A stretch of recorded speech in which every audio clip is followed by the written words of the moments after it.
and welcome back to another episode of Exercise is Bullshit. I am your host, Logan Emmett Hurley, and I am joined today by my colleague way across the world, almost all the different time zones. I'm pretty sure you're as close to tomorrow as you can be. We're talking to you in the future right now. Kyra Seiler. Did I say that right? You did? Yes. All right. Nailed it. We were doing some stuff off air there. Kyra owns Salus Strength in New Zealand, and she is joining us today to talk all about her journey to opening up her own studio, how she got into HIIT, all those exciting things. So, Kyra, why don't you introduce yourself and tell us kind of the backstory? How did you get involved in strength training before we kind of jump into how you opened and started running your own studio? Yeah, thanks so much for having me on here, Logan. So how did I get started in strength training? It's always a mixture of things, really. It's not just one massive thing that's got me into strength training. I would probably say the biggest one is I'm South African, so I'm from South Africa, born and raised in Cape Town, beautiful country. And we immigrated over to New Zealand in 2016. And, you know, being a 16-year-old immigrating across the world, you leave all your friends behind, you leave all your memories with everybody, and you go into this new place and you don't know anything about it. So that was quite overwhelming for 16-year-old Kyra. And what got me through that time was exercise. I started off doing workouts not in my gym, in my home gym. I had a little mat with like 1 kilo dumbbells, 5 kilo dumbbells, and I would do pretty much little high intensity, little circuit training, and that was just my stress relief. I would do that to help me feel confident within myself, and I did that all the way through high school. And I just really found so much benefit in terms of like just like the mental health aspect from doing strength training, just the endorphins you get from it, like you improve your self-confidence. And I just had better relationships with people when I felt good about myself. And I would say, Interject there quick and just ask a couple follow-up questions.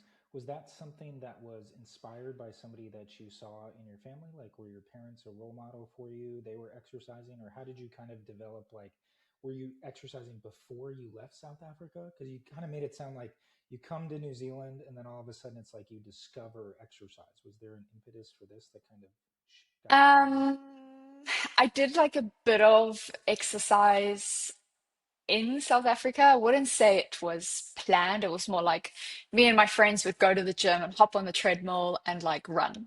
Like that's pretty much what we would do. My mom was competitive.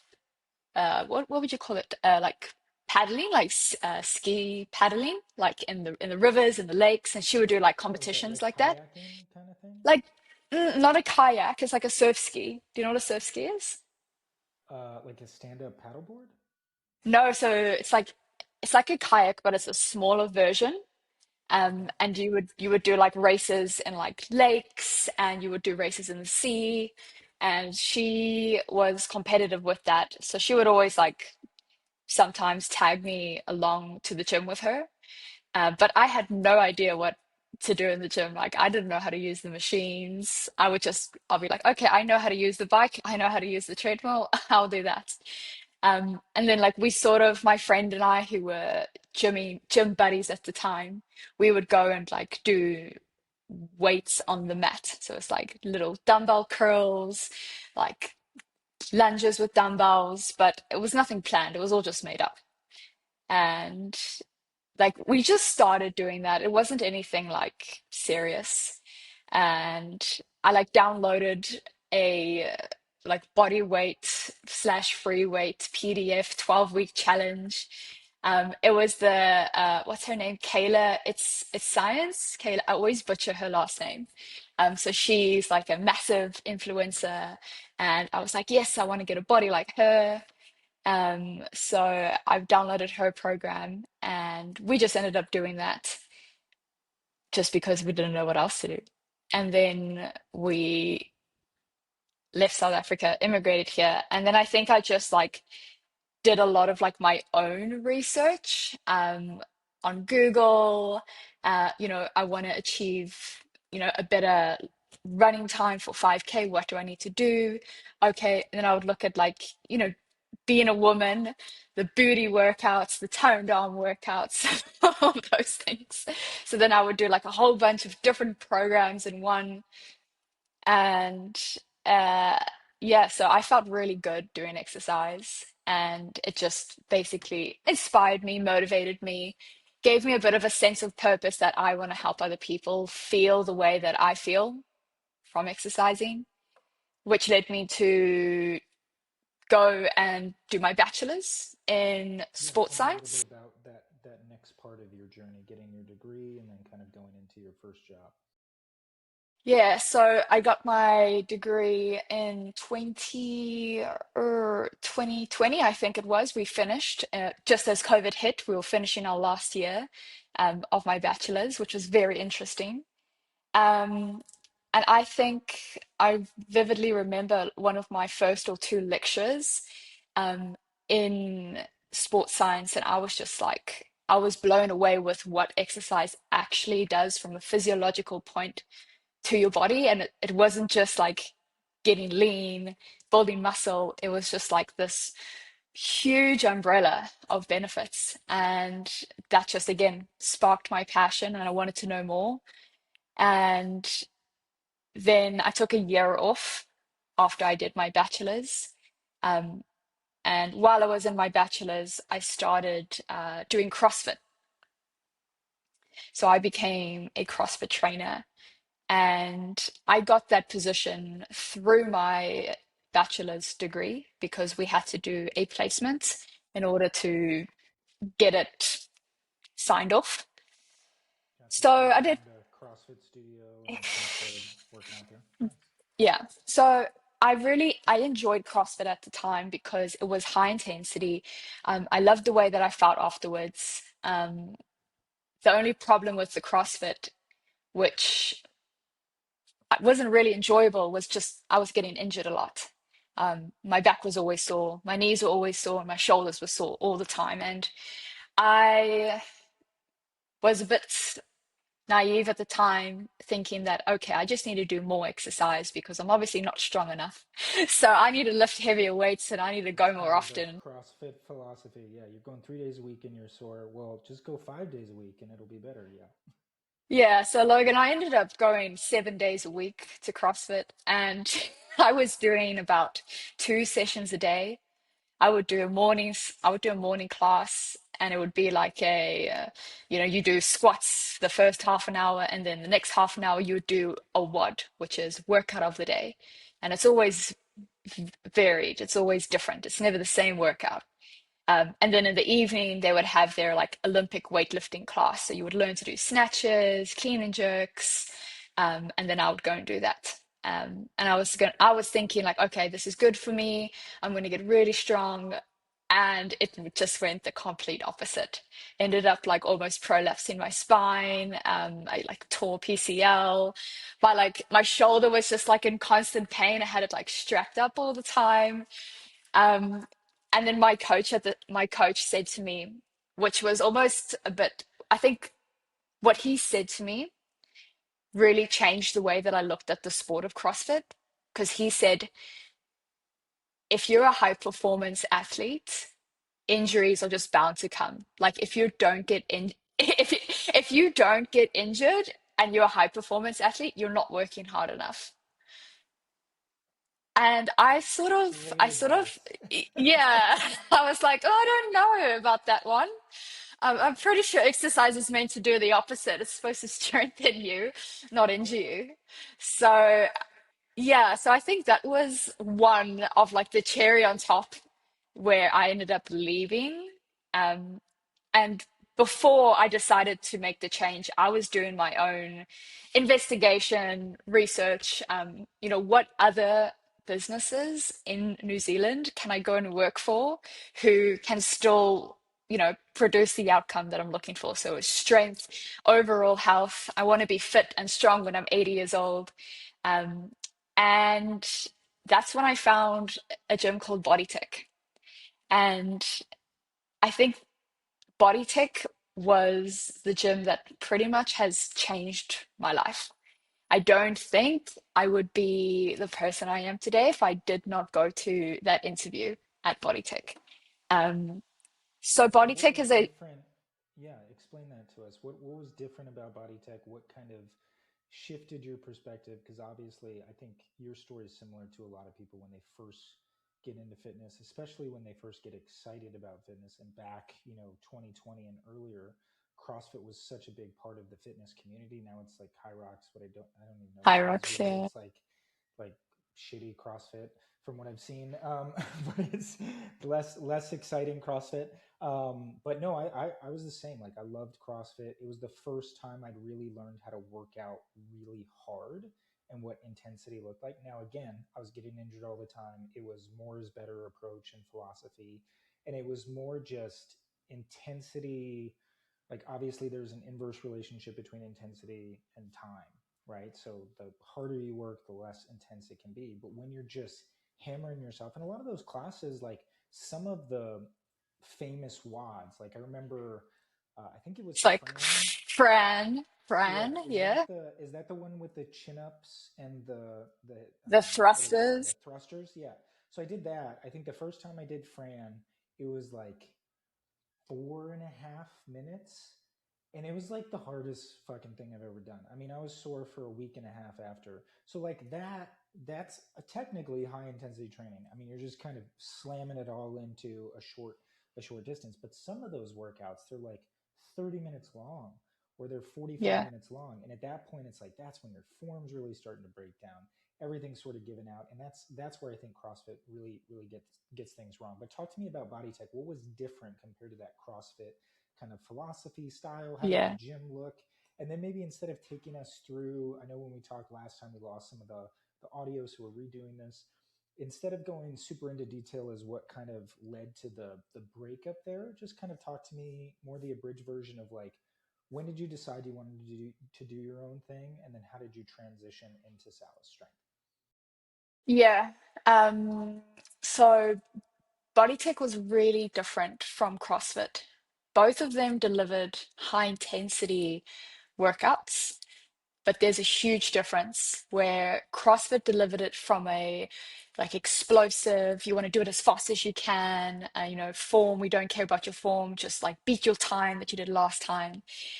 Where body tech, it was about, no, you want to work as hard as you can in good form. So you're targeting the specific muscle to get it stronger. You're going to be going until you can't do another rep. And when I first heard about this, I was like, oh yeah, like this isn't gonna, you know, be anything like a CrossFit workout. But okay, let's give it a go. And I remember vividly, I was on a set of a leg extension, and I think I was on rep number 4. And our timing was we were doing 3 seconds up, 1 second pause at the top, and 5 seconds down. And I don't think I've ever lifted a weight that slow in my life before. But I felt on that rep number 4 that I had been doing this for about half an hour. Like my legs were shaking. I was going like cold and clammy, and I was like, oh my word, this is amazing. Like there was something in my brain that clicked, and I was like, this is exactly what my body needs, what everybody needs in terms of getting a proper strength training workout where you're not going to injure yourself. You're going to feel like you've been in the gym for about an hour and a half just after 30 minutes or 25 minutes.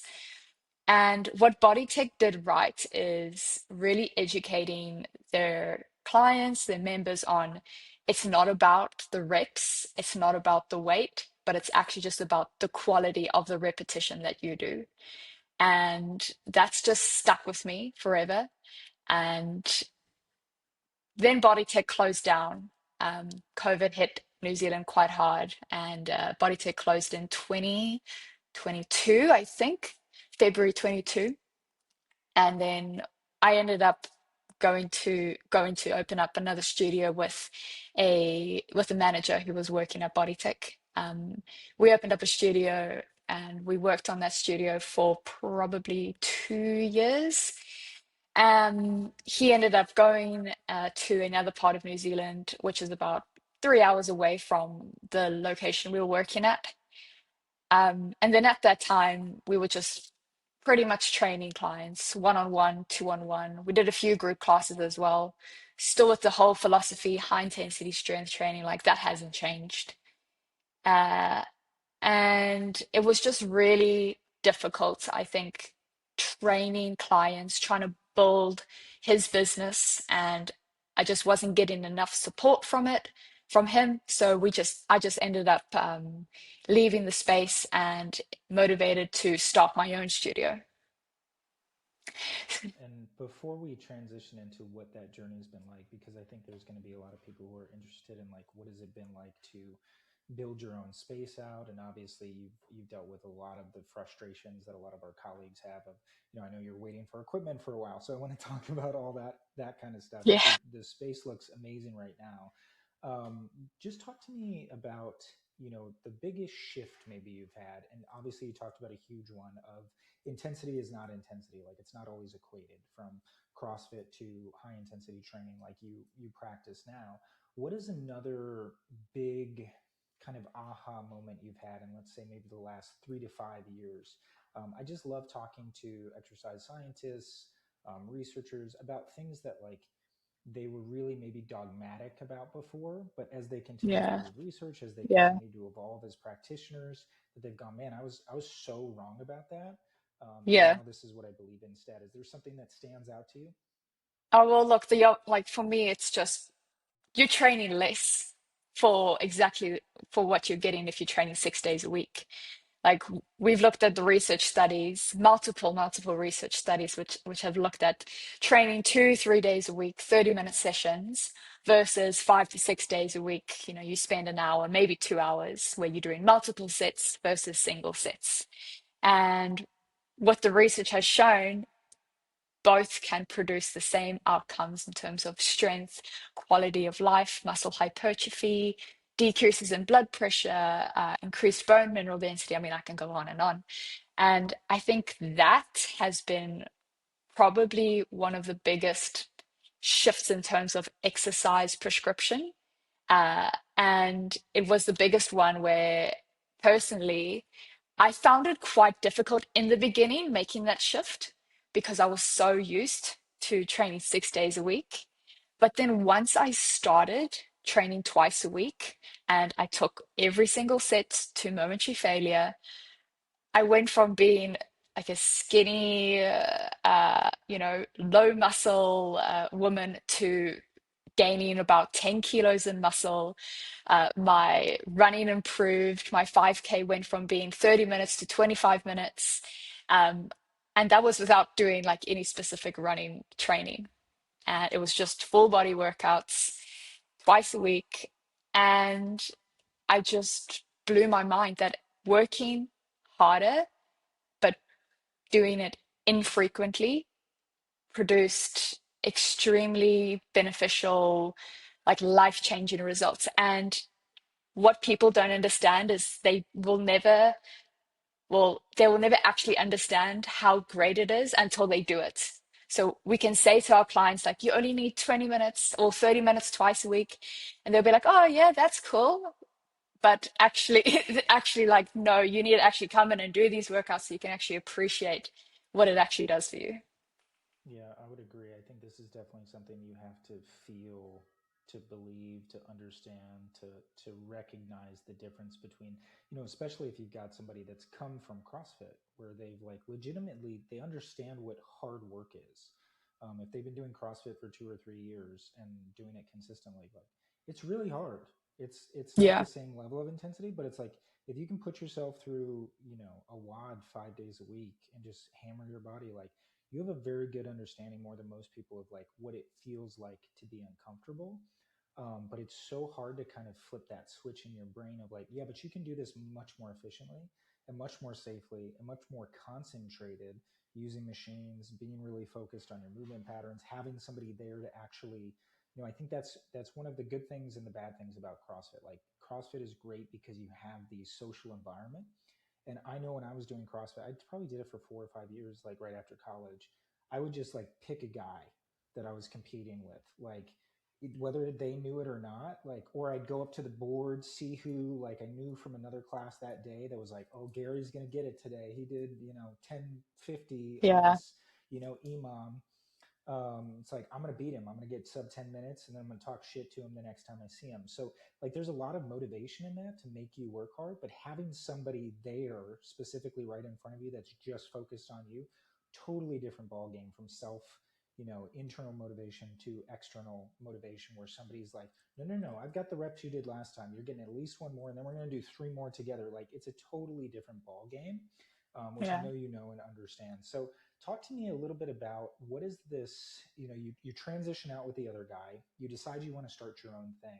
What was this process like? Because obviously you didn't just up and open your own studio. So what was that kind of period of transition from working in a different facility, gathering clients? Like, kind of talk to me about the Yeah. process from leaving there to where you are now, where you're a studio owner in a beautiful facility. Well, not many people actually know this, but once I left that other gym, I just started taking clients through sessions just at a local commercial gym.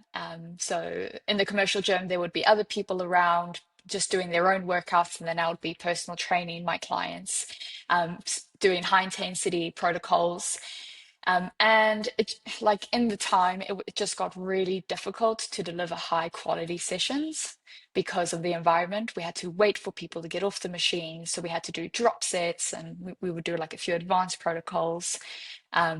But side note, my partner and I were actually looking at immigrating to Canada. And not many people know this, but at the time I had built up such a big um, client base where I had over 100 clients that I was seeing in a week. And in order to get that up and running again in Canada, it was going to take some time to build up. But what we ended up doing is having a long conversation about it. And my partner and I decided that it's probably better if we look at opening up like my own studio here in New Zealand. We've really got the clients for it. I'm very motivated, passionate about helping people get healthier long term. And so then we decided, okay, well, we're not going to Canada anymore. We're going to start opening up Salus Strength. And so we were pretty much brainstorming what this looked like for about a year, how we wanted the studio to feel, what equipment do we want to get in the studio, is it just going to be a personal training studio? Are we going to have, other stuff, other personal trainers in it who do other things? And we just came to the conclusion that no, we're just going to focus on high intensity strength training, and it's just going to be one-on-one, two-on-one training sessions. And yeah, so we then made the decision last year, July, and we then went on the hunt to try and find a space, which is probably one of the hardest, uh, I would say, one of the hardest tasks when it comes to opening up your own training business. We really wanted a space where people felt comfortable to train in. We didn't want like a dark, stuffy room. We wanted people to come in feeling like inspired and motivated to work out. So it took us about 6 months to find a place that we actually felt, okay, this is the space.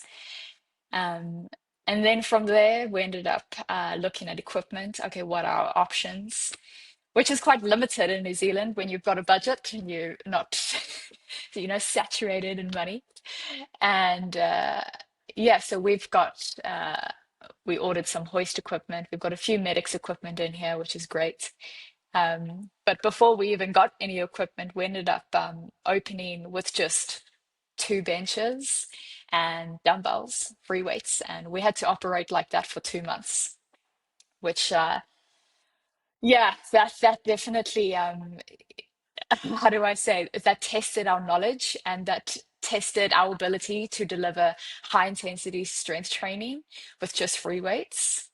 Um, and I think, yeah, definitely putting us in that situation made us better at delivering workouts with free weights. But yeah, when we got the machines, it was like, oh, finally, our hands can get a bit of a rest from picking up dumbbells all the Yeah, time. picking up dumbbells all the time. That's great. And I know we had kind of talked about that too on the last one, where it's like, okay, well, I've got this equipment coming.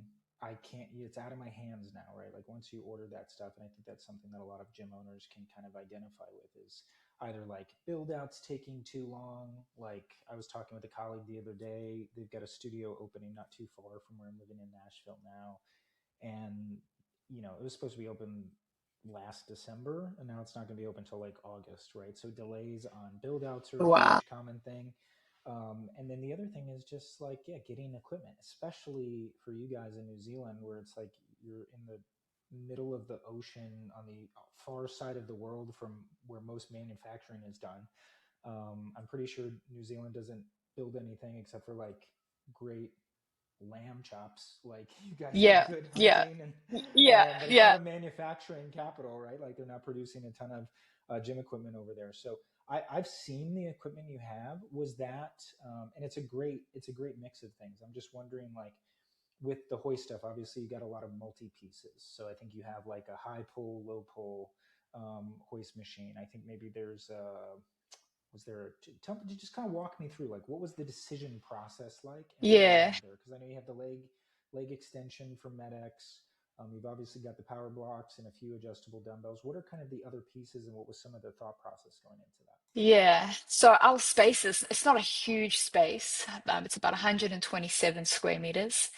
And I wanted equipment that could deliver full body workouts. So the great thing with the Hoist Dual series is you can get one piece of equipment, but you could do 2 to 3 exercises on it.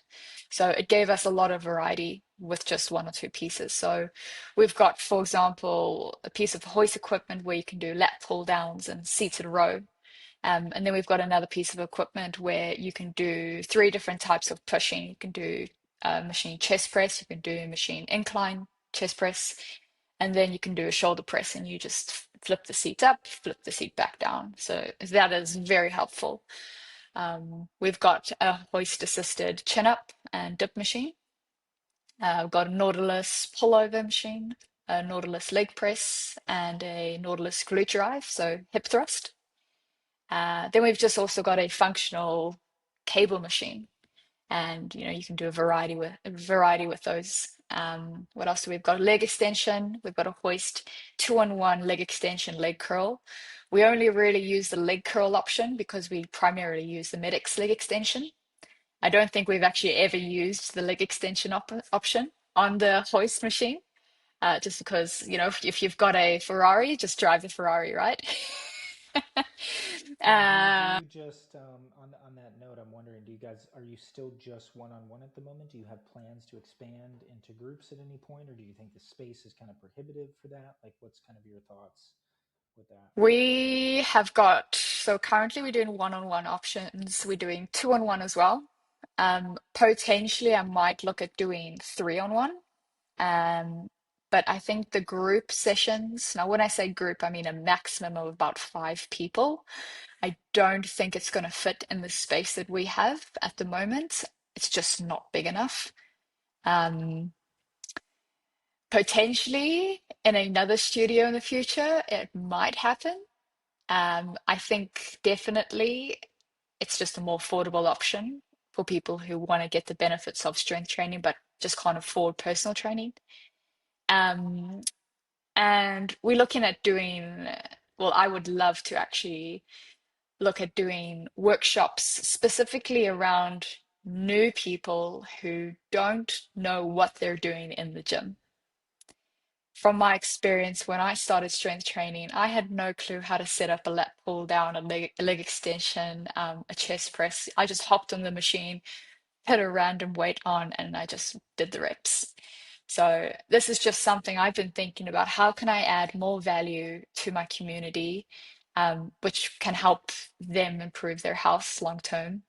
And I think having these workshops is a way that I can add value. I love that idea. That's a really cool one, whether they become clients or not, to just encourage more. Because I think that's one of the biggest things that really stops people, especially people that have never strength trained before. is you go into a gym and it's like if you don't know what you're doing or what a piece of equipment does, it's like I I'm so flustered. I don't even know where to start. And then maybe you pick a weight that's too heavy, and you're like, "Oh my god, this machine's too heavy. I can't do it. Like I'm too weak. I should never do this again." Right? And Yeah, it's unfortunate, but you see people experiencing that. So I think that's an awesome idea, and I think especially with the type of equipment you've got, right? Like in high intensity training, we tend to be kind of snobbish is probably the right word with like the types of yeah, equipment we yeah. want. We are I was, snobs. yeah, and I was certainly that way when I first started training because I had the opportunity. The first studio I worked at had not just medics; it had Renex equipment, which is like if the leg extension from medics is a Ferrari, then everything Renex is like a Bugatti, a Bentley. Like it's even higher on the food chain, and that stuff's great and it's wonderful to work with. But the reality is, most people who are training don't Yeah, actually give a shit, nor can they tell the difference, right? If they've never used Medix equipment before, a hoist leg extension is probably, especially a brand new one, is probably going to be the nicest piece of equipment that they've ever used. So when we get all caught up on that, I think that's well and good. But just realizing that like it's more about how you educate people, it's more about how you use the tool, it's helping them understand, yeah, strength curves are great, but like you said, having a machine that takes up tiny amounts of space that can do a vertical pull and a horizontal pull, it's like that's a no-brainer, right? Especially in your smaller space, you're just building your business. So I think that's just a good reminder too, because the secondhand market is so crazy as well, and I can even imagine what it looks like trying to get stuff in New Zealand. But even in the States, it's like if you really want to do this, you don't have to have the best equipment on the planet. You just have to have yeah, stuff that's functional, that's not dog shit. Like you want some kind of good strength curve, right? But yeah, it doesn't have to yeah, be perfectly aligned with biomechanics and human movement patterns. Like it's just get something that works that people can use. That's yeah. that you can be the added value, right? It's not all about the equipment. So I think that's a great No, reminder. y- yeah, that's spot on. And it's just, like I said, it's not about the equipment, and it's helping people understand that, yes, a machine can look scary when you look at it, and, it's just this giant metal thing. But you're just getting them used to how to use it, how the muscles work, and mentally they're trying to figure out how do they pull their shoulders down, how do they retract their scapula, and you can do that on any piece of equipment. At the end of the day, it's just a tool, and there are multiple tools to achieve the same thing. And the only reason we've got these medics equipment is because we've got a few clients who have certain injuries, and it's just easier to adjust like hands and knee angles on those pieces of equipment. But otherwise, we would probably just be kitted out with everything hoist, or something similar to hoist. And, a chest press is going to function the same if it's on a push up, a dip. You're still going to be activating using those muscle fibers, and we just push them to failure, and you will get stronger. Yeah, I love that. So, what's kind of been some of the biggest maybe struggles you've had? Because I know you obviously brought a few clients along with you to the new studio as soon as you opened up that space. You've already talked about kind of working with dumbbells beforehand. Any other things that maybe didn't go the way you expected, or that you've really like, man, if somebody ever opens their own studio and asks me about doing this, like these are the things I'm going to tell them they should look out for because these kind of, strung us up a little bit. I mean, the biggest one, Logan, is finding the right people. Like, that is the most challenging aspect of opening up a personal training business or gym, or whatever business you're in, actually, because you want to find someone who has the same values as you and who wants to help people, achieve long life health just as much as you want. Um, I'm very, very lucky to have found a fantastic staff member. Her name is Courtney. She is amazing.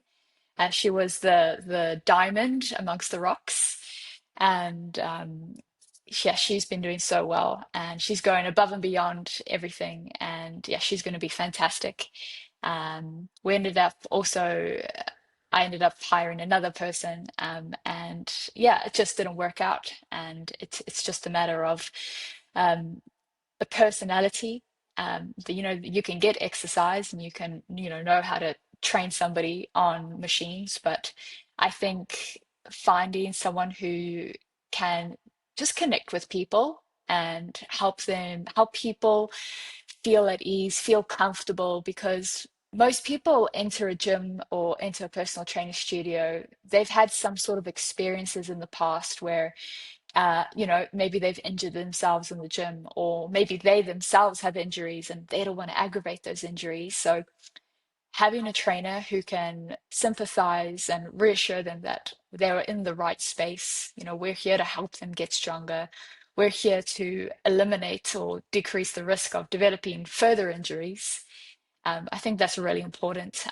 But finding those people are quite difficult because, again, like you need the person to be empathetic, you need them to be caring, and that's something that is quite hard to develop and quite hard to coach. So in New Zealand, we're a very, very small island, we're a small country, so it's quite challenging to find those gems. Um, another, I wouldn't say it's challenge, was probably as a challenge, is actually just transitioning like my existing clients onto another trainer. A lot of clients are very hesitant to train with other trainers, and that makes sense, because if you're so used to training with someone, let's say for example you've been with your local doctor for 10 years and now your doctor's retiring, it's this, overwhelmed, like, okay, who do I go to, who can I trust with all of my medical concerns? So that's just another challenge that I'm trying to navigate, is how do I educate the clients that, the staff members working at Salus Strength are equally knowledgeable as I am. They care just as much as I do, and they're going to feel safe in their hands.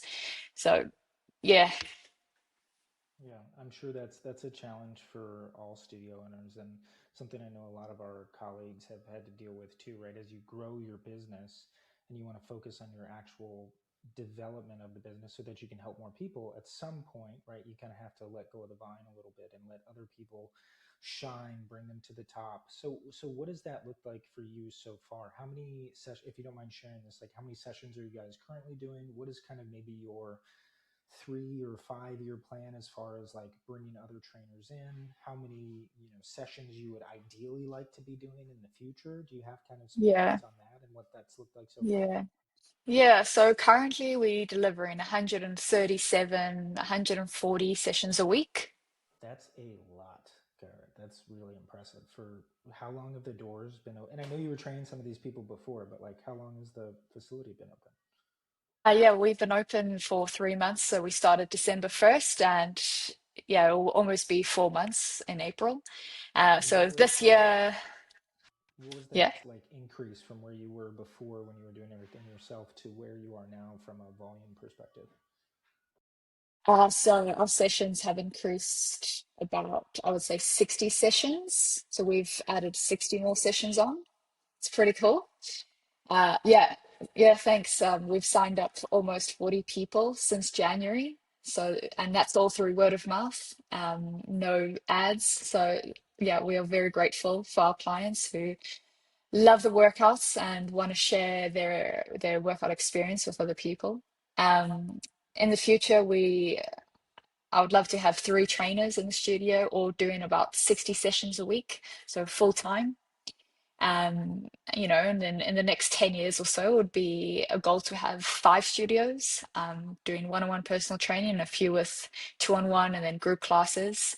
And long-term goal, like we just want to try and make exercise very simple and effective for New Zealanders, so that they don't have to spend so long in the gym, and they can feel better, improve their confidence and overall health. It would be good to have some sort of relationship with physios and doctors as well, because a lot of them don't actually appreciate what exercise can do from a medicine point of view. A lot of surgeons and physios recommend surgery, drugs, before they even do any you know exercise intervention. So what is that? Because that's super impressive. I mean, 40 intro. I don't know how many actual intros, but to close 40 new clients is very impressive in 3 months, and something that I'm sure a lot of our colleagues would, love the opportunity to have that kind of growth. What does your process look like from the sales process? And I think you mentioned the new girl, her name is Yeah, Courtney. Is she Courtney. taking Yes. people through that process as well? What does the kind of process look like, kind of the abridged version, from when you walk into the door at Salus Strength to, oh my gosh, we got to sign up, what do we do here? Yeah, so I like the approach of you treat every single client as if they are a VIP, right? There's a celebrity, you're going to treat them exactly the same. So we want to provide a world-class workout, a world-class experience, and that goes for a client who's been training with us for 2 weeks and a client who's been training with us for 5 years. Every single client's going to get the same workout, same experience. Basically, I have this mindset that imagine this is the first time you're meeting the person, you want to leave a positive impact, and you're applying that to every single workout, every single interaction, and you're just building the rapport. So a new client will walk in, you greet them, show them the studio. We'll normally spend about 15 to 20 minutes just getting to know them, their medical background, their goals, what have they done in the past that hasn't worked, and most importantly, why are they here today? What made them decide to book an intro with us? And then we would explain, okay, this is what we do. We deliver 30 minutes high intensity strength training workouts. Our workouts are quite difficult, they are challenging. We want you to be pushing yourself to momentary muscular failure, which is when you can't complete another rep in good form. And 9 times out of 10, their eyeballs are like popping out of their head and they're like, whoa, what? I'm going to go to failure. But I think the main thing with people is just reassuring that no, you're not going to be doing explosive movements. You're not going to be doing box jumps. You're not going to be doing sprints and things like that. It's actually a very slow, smooth, controlled repetitions on your exercises. And we say you'll see when we get there what intensity means. So when we get them on the machine, we explain what the machine is, what muscles we use, and we get them on, and we just get them going real slow. And while they are doing their first couple of reps, we're just educating them on form and technique, and then we really try and go to failure in our first workout. We don't want to try and under deliver because they don't actually get the true experience of what we are about. So we like to push our clients or our new clients to failure on about 5 out of 8 exercises in their first intro. Most of the time, clients will make it through the whole workout. Other times, clients won't just because they're not used to training so hard. So then you have to educate that it's completely normal to feel, how you're feeling, a bit of nausea, a bit of dizziness. It's just the body's not used to it. So I think really just honing in on the education of, this is what high intensity is, delivering that world-class workout and just like reassuring that we're here the whole time. We're going to keep you safe. We're not going to injure you. We're going to make sure you fail in like the perfect form. Really in getting that endorphin release from the workout. And most of the clients leave. Well, they finish the workout in disbelief that it was only 30 minutes and they feel like they've been running a marathon. Yeah. So So go ahead. Go yeah. ahead. No, I was going to say it's just how you make the client feel and how you show value to them. And I think that's just a very important aspect if you're looking to increase your sales or increase client retention. Yeah, and you can see how passionate you are about it, and I'm sure that transfers to the clients that are coming in and talking to you. You mentioned 8 exercises that you're typically doing. Do you want to kind of walk us through what that introductory workout looks like? Because I think that's going to be a little bit different from place to place too. I know when I was at my previous studio in person, I'd try to get maybe 5 exercises in if I was lucky, because we were on a really tight time crunch. We're trying to do everything you talked about in the beginning, get a full body workout in and get them signed up when, they have no blood left in their brain, all in about 45 minutes. So what is the actual time chunk that you're electing to contribute to this time frame for people coming in? And then what does the actual workout process look like? And then maybe like that final sales piece, we can kind of close with that. Like, how are you Yeah. presenting the options to them, and what does that look like? Yeah, so our introductory workouts are 1 hour. We always book out an hour, and it could be 40 minutes, it could be 35 minutes. It just depends on how many questions does the client have, or the client has a lot of injuries, and we need to educate the client on how we can help alleviate symptoms from these injuries and how we can reduce the risk from them. So again, it depends on the client, but we book out an hour. The first 20 minutes, I would say, is what we use for goal setting, doing par cues, getting to know history of the client, and we're just building up rapport because we're about to take them through a brutal workout. So we want to build a little bit of trust before we take them through a workout. And then the workout looks like we start on a pullover, and then we transition to either a row or a lat pull down. Then we move over onto a, Starting with a pre-exhaust, you just kicking it off right out of the gate. Okay, I love it. yep, I love it. yep. We're just going straight to it. And then we go to an incline or a chest press. And then we go into a dip. So that's the four for the upper body. And then lower body, it's either going to be a leg extension, leg curl, and then it's mostly a leg press, unless there's an issue and the client can't do a leg press, and we'll do an alternative. And then we finish on a back extension, lumbar extension machine. And that's always a really interesting one because no one has ever used a machine like that before. So Do it's you have a CLS? We didn't mention that one when we were talking about the machines that you have at the studio. Do you have a MedX back extension, or is it no, some other yeah. company? What's the extension you have? So we Or have a no, it's a well, it's a similar brand. It's Life Fitness okay, back extension. Yeah. got it. So we've actually just added on a little DIY belt onto the back Okay, extension, great. which is pretty fun, I was gonna pretty ask. fun. Yeah. Yeah. So clients are like, "Oh my goodness, like this is new." And it's like, well, then you explain the effectiveness of why you want your hips down to make sure that we're targeting the back efficiently. Um, and by that point in time, they're forgetting their name. They can't remember where they are. So we then give them a bit of a breather, ask them, how are you feeling? How was that workout? They say, oh, great. I've never done anything like it. And I think it's just you trying to get them to understand that it's just been 30 minutes and, look how much you've accomplished. You've done 8 exercises. Sometimes it might be less than 8, depending on how long they spend on a machine. Um, and you feel great. Your joints are not sore. You are filled with endorphins. So we just let them talk, and we trying to hear what are they experiencing, how they're feeling, and then from there it's just okay. Well, we just say it. Okay, well, do you want to get started with once a week or twice a week? And most of them will say, okay, yeah, I'd love to start twice a week. Some will say, actually, I would love to just start once a week, see how I go from there. And then if we get a bit of a pushback from it because, the pricing, they just can't afford it, then we'll start talking about, oh, well, we've got 2-on-1 options. You'll still get the benefit of personal training, just slightly less supervision, but the workouts are still very effective for helping you achieve your goals. And then from there, we could even go on, okay, you can train uh, once a fortnight. So just making sure that we can still give them value depending on their circumstances. Yeah. What's the pricing over there in New Zealand for a one-on-one versus a two-on-one?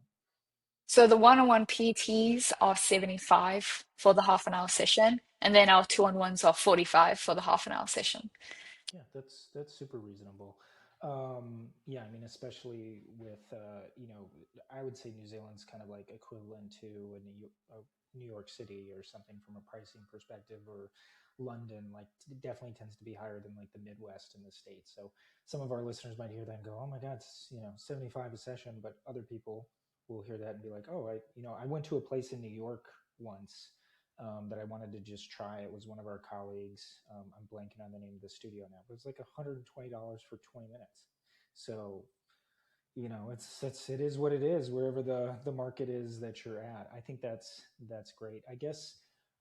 Do you have any people? Because one of the things I see a lot with our colleagues, and we can kind of end with this, and you can give us all your contact information if anybody's interested. Hopefully, we've got somebody in New Zealand that's looking to work with you now. That's exactly what you're looking for. But as far as twice a week, do you have the option if somebody's interested to do 3 times a week? Because that was something I Yeah, ran into a lot. Yeah. yeah. So I actually have a few people who are actually training 3 times a week. And the reason is because well, one of my clients is anorexic, and we're not pushing to failure. We're not going hard. It's just about getting her body moving. We want to make sure we're strengthening her muscles safely, her joints safely. So her sessions are a little bit less intense. So we've just increased her frequency. Then we also have the other end of the spectrum where we've got women she's got rheumatoid arthritis, osteoporosis, a lot of autoimmune conditions, and high blood pressure. And so she's trained 3 times a week because it's just safer for her body. And she gets better results doing 3 times with a little bit of less intensity. So we will always cater towards people like that. We're not going to say, like, no, you have to train twice a week. We would always say, no, like, we can definitely do this. We I sometimes will have more advanced people come in who have no restrictions, and they say, yes, no, I'd love to do this 3 times a week. And it's just educating them and saying that, well, actually, by your third session, you're going to be so sore that you're not going to be recovered enough to deliver your best outcome, deliver your best performance in the third session. And sometimes I will just get them to do it so they can physically see that, okay, no, I'm actually really sore, I can't do this. And then we drop them to twice a week. I was just going to say that I think I would agree 100%. I think the only pushback I would have is, especially if you get somebody who is pretty well conditioned, who does enjoy strength training, who has been doing it for a long time, that comes into the studio. The place I used to work before was like adamantly, we are not going to train people 3 times a week. And I know a lot of our colleagues are like that. And at the end of the day, it's a business. If somebody wants to pay me more money within reason, like I'm not going to let somebody train 5 days a week, but I've certainly evolved over the years where it's like I can change the programming to make enough sense where they're not going to be, completely gassed. Maybe it's a 6 workout split where it's just they're doing less leg volume one day, less arm volume the next day, and then more of just an even split on the third kind of thing. Like having the ability to do that, and now you're basically signed up another client. And then just like you said, if they get burnt out on 3 times a week, just drop them down. Like Yeah. I've just seen so many of our colleagues that will be like, no, you can't train 3 times a week without digging any further. And I've actually had people get upset about that like they've come in, they're maybe doing Orange Theory or they're doing CrossFit and they're like, hey, I want to do this 4 times a week. And I'll let them do it. Like I'll put them on an upper lower kind of split for a couple weeks if they want, and we would just get in trouble for that stuff. And it's like, hey, if somebody wants to give me more money and I feel like I'm confident that I can train them the right way, again within reason, it's not just about stealing money from people, but if somebody wants to do that, am I confident enough that I can program effectively that they're not going to be overdoing it? So I think that's just an important point. And then the other end of the spectrum, like you said too, if you've got somebody who comes in that has some contraindications that just can't train as intensely, I think that's a perfect way to give them actually more value. Like you're not just trying to get more money from them either. It's like, hey, we know because your intensity is a little lower that we probably are going to have to throw a little more volume at you in order for you to get the same benefits of somebody who's coming in once a week but is absolutely just gassing themselves. So I think that's a Yeah. fantastic thing to keep in mind. Kyra, why don't you share how people can get in contact with you, your website, all of that stuff, and then I'll let you go because I know you got a busy day ahead of you, I'm sure. Thanks. Yeah, thanks, Logan. So you can contact me through either Instagram, so salus_strength, or you can contact me from email, so Kyra@salusstrength.com. So that's my email address, and I'm open to whoever wants to connect, have a workout. I'd love to connect with as many people as possible. Kyra, thank you so much for joining us today. I'm so excited that you've got the studio up and running. It sounds like it's already a smashing success, and I'm just excited to see what you guys do in the future. So thank you so much for joining me today. I know it's early over there, so I appreciate you taking the time. Thanks everyone for listening. We'll be back in a couple weeks, and make sure you give Kyra and Salus a follow, and we'll see you all again soon. Thanks so much. Thanks for having me, Logan.